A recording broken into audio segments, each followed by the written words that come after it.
अहोई अष्टमी पर बिल्कुल ना करे ये गलती। एक अहोई अष्टमी हिंदू समुदाय, विशेषकर माताओं के लिए गहरा सांस्कृतिक और धार्मिक महत्व रखती है। अहोई अष्टमी का व्रत माताएं अपने बच्चों की भलाई और लंबी उम्र के लिए देवी अहोई माता का आशीर्वाद और सुरक्षा पाने के लिए करती हैं। अहोई अष्टमी एक महत्वपूर्ण हिंदू त्योहार है जो बच्चों की तरक्की और दीर्घायु के लिए देवी अहोई या अहोई माता का आशीर्वाद पाने के लिए मनाया जाता है। इसे माताएं बड़ी श्रद्धा और प्रेम से मनाती हैं। अहोई अष्टमी हिंदू कैलेंडर के अनुसार कार्तिक महीने के कृष्ण पक्ष की अष्टमी तिथि को आती है।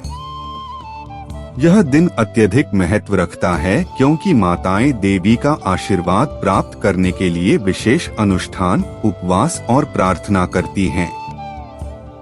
आइए जानते हैं इस साल कार्तिक माह के अहोई अष्टमी व्रत की तिथि, मुहूर्त और महत्व। अहोई अष्टमी 2023 तिथि और समय। तिथि 2023 में अहोई अष्टमी रविवार 5 नवंबर को मनाई जाएगी।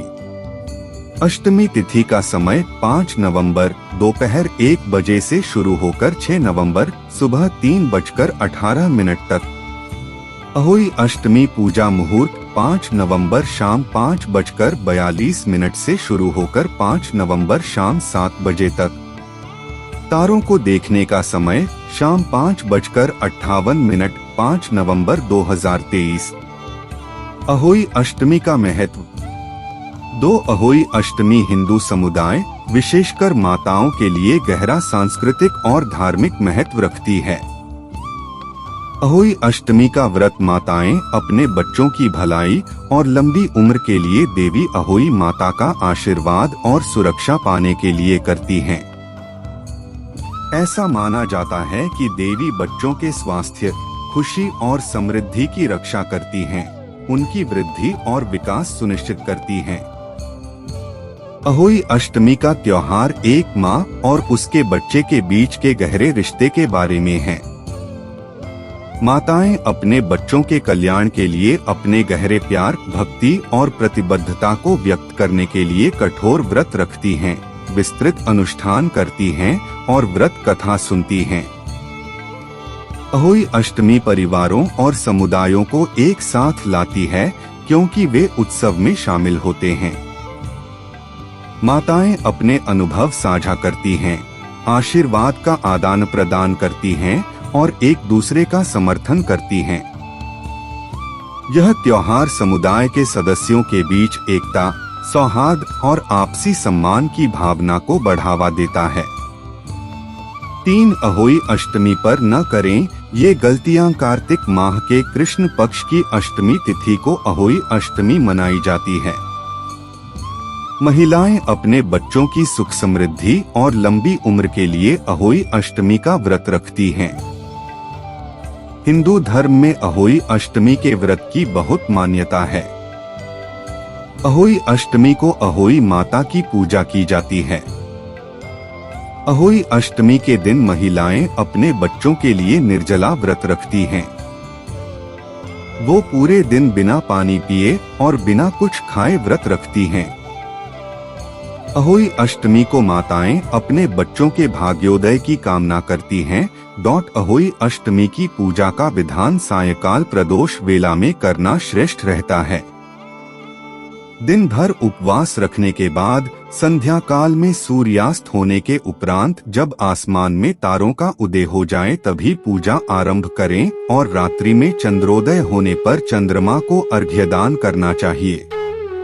इस दिन व्रत रखने वालों को सुबह जल्दी उठकर स्नान करना चाहिए।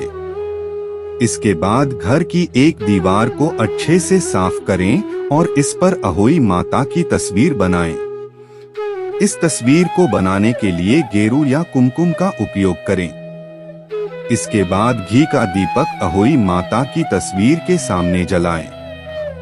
फिर पकवान जैसे हलवा, पूरी, मिठाई आदि को भोग अहोई माता को लगाएं।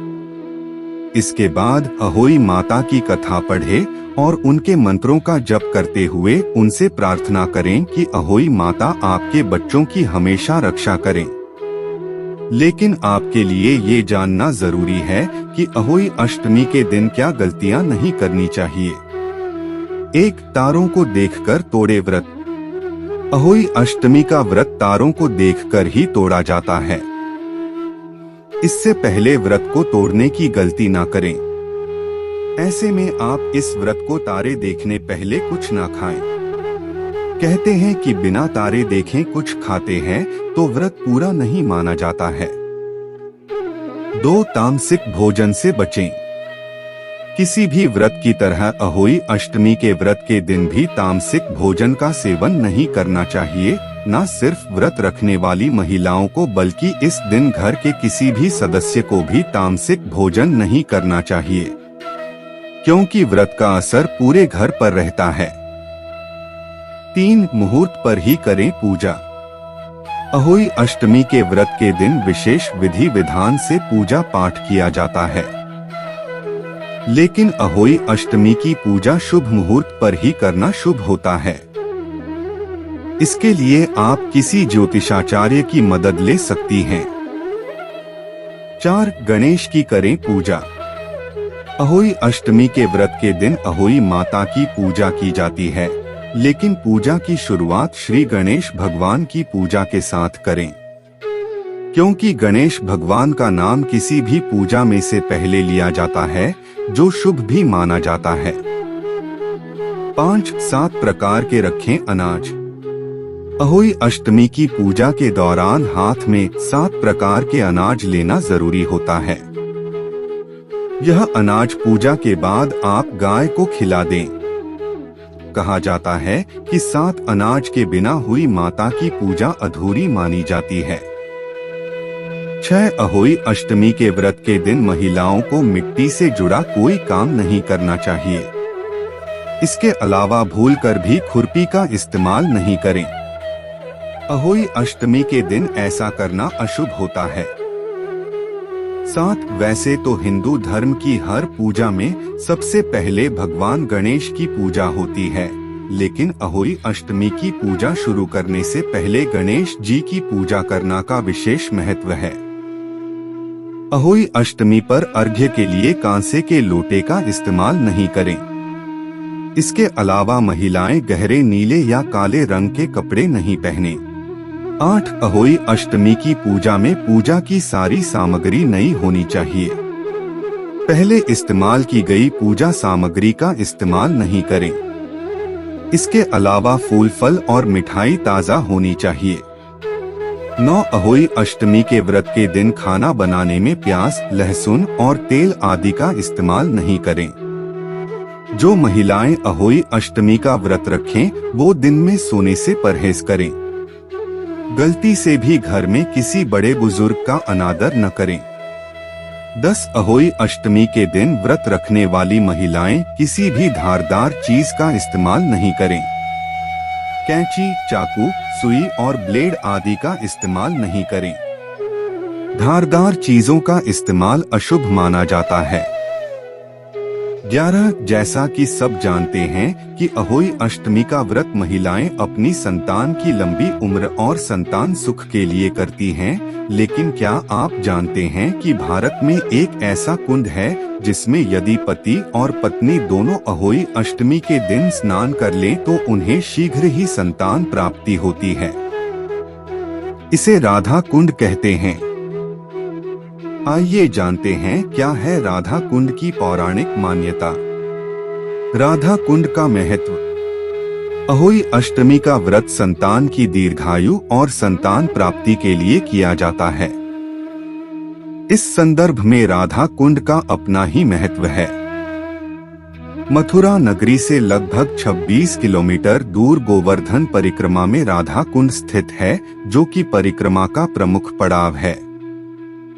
इस कुंड के बारे में एक पौराणिक मान्यता यह भी है कि निसंतान दंपत्ति कार्तिक कृष्ण पक्ष की अष्टमी की मध्य रात्रि को राधा कुंड में एक साथ स्नान करते हैं तो उन्हें संतान की प्राप्ति होती है। इसी कारण से इस कुंड में अहोई अष्टमी पर स्नान करने के लिए दूर दूर से लोग आते हैं। राधा कुंड में स्नान की पौराणिक मान्यता। अहोई अष्टमी का यह पर्व यहाँ पर प्राचीन काल से मनाया जाता है।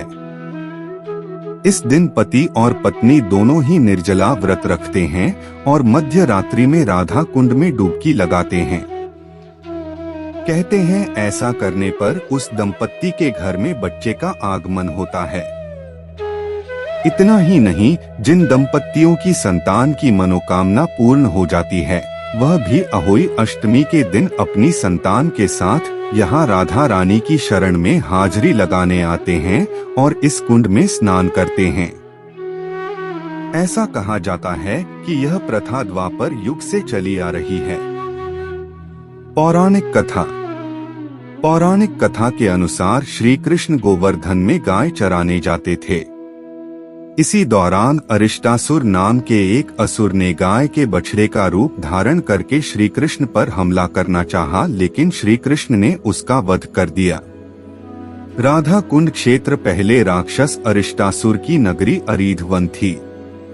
चूंकि श्री कृष्ण ने अरिष्टासुर का वध गौवंश के रूप में किया था, इसलिए राधा जी ने श्री कृष्ण को चेताया कि उन्हें गौवंश हत्या का पाप लगेगा। यह सुनकर श्री कृष्ण ने अपनी बांसुरी से एक कुंड खोदा और उसमें स्नान किया। इस पर राधा जी ने भी बगल में अपने कंगन से एक दूसरा कुंड खोदा और उसमें स्नान किया। श्री कृष्ण के खोदे गए कुंड को श्याम कुंड और राधा जी के कुंड को राधा कुंड कहते हैं। अहोई अष्टमी व्रत कथा। प्राचीन काल में किसी नगर में एक साहूकार रहता था। उसके 7 लड़के थे। दीपावली से पहले साहूकार की स्त्री घर की रंगाई के लिए मिट्टी लेने खदान में गई और कुदाल से मिट्टी खोदने लगी, तब गलती से मिट्टी के अंदर मौजूद सेह का बच्चा उसके हाथों मर गया। अपने हाथ से हुई हत्या को लेकर साहूकार की पत्नी को बहुत दुख हुआ। वो पश्चाताप करती हुई अपने घर लौट आई। कुछ समय बाद साहूकार के पहले बेटे की मृत्यु हो गई। अगले साल दूसरा बेटा भी चल बसा। इसी प्रकार हर वर्ष उसके 7 बेटों का निधन हो गया।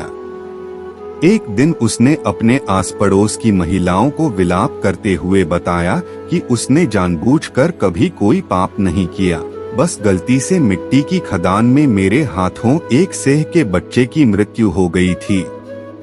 ये सुनकर पड़ोस की वृद्ध औरतों ने साहूकार की पत्नी से कहा कि पश्चाताप से तुम्हारा आधा पाप खत्म हो गया।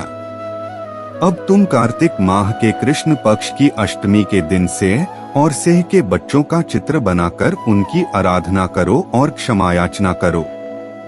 इससे तुम्हारे सारे पाप धुल जाएंगे। साहूकार की पत्नी ने ऐसा ही किया। हर साल वह नियमित रूप से पूजा और क्षमा याचना करने लगी। इस व्रत के प्रभाव से उसे 7 पुत्रों की प्राप्ति हुई। तभी से अहोई व्रत की परंपरा प्रचलित हो गई। दोस्तों, अगर वीडियो पसंद आया हो तो लाइक जरूर करें और ऐसे ही और वीडियो देखने के लिए चैनल को सब्सक्राइब जरूर करें। धन्यवाद।